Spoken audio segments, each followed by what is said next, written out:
Consumer electronics continues to change and move, and to find out what's going on, we're talking with the man himself, Gary Shapiro, who is the president of the Consumer Electronics Association. Gary, thanks for being with us. It's a pleasure to be here, Terry.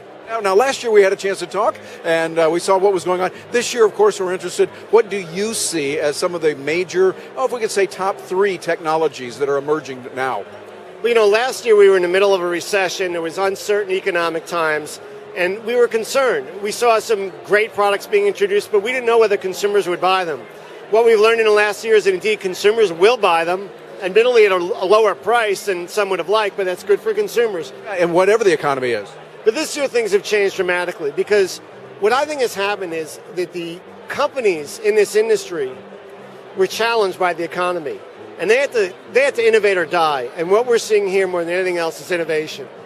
We're seeing it in a record number of new exhibitors, 330, a record number of new tech zones, 11, and a record number of product and content and channel and service announcements that are occurring this week in Las Vegas.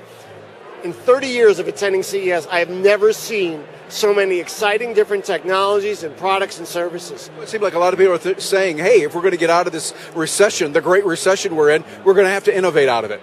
Not only are they innovating, they're changing their mind, and what they're saying is, you know what?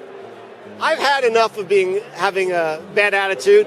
I'm coming to Vegas, and we're going to do this, and we're going to have a great attitude. We're going to move this country forward. We're going to move technology forward, and technology will make a difference, and that's what we're looking at now. Yeah, there's a lot of good that's out there. Now, one of the things we talked about last year was in California, talking about getting rid of these widescreen TVs because of the technology and how it's chewing up. The news has been not so favorable. Where do we stand, and what is CEA doing about that? Well, California, a few people, 3 people, one of the chairman is the former head of the National Resource Defense Council, made a decision that no one liked, except some extreme environmental people, which basically banned large screen TV sets. And it's very disappointing to us. It wasn't based on science at all. It's based on the fact that California's utilities are not allowed to expand electricity, so they go after everyone else and they design their products.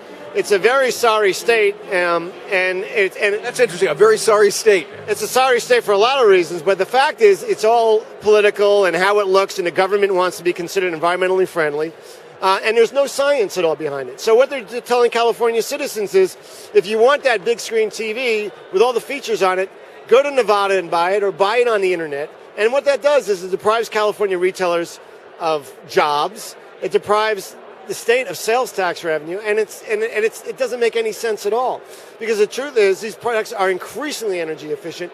The energy efficiency of a large TV set is about 4 times what it was just 10 years ago. Plus, they don't seem to take into consideration if someone is staying home and watching TV versus getting in cars and going around. That has an effect as well.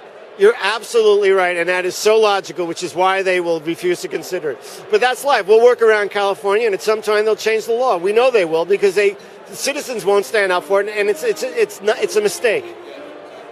Well, you've seen the innovation that's happening right now, a lot of things going on. The Consumer Electronics Association continues to lead the world, literally.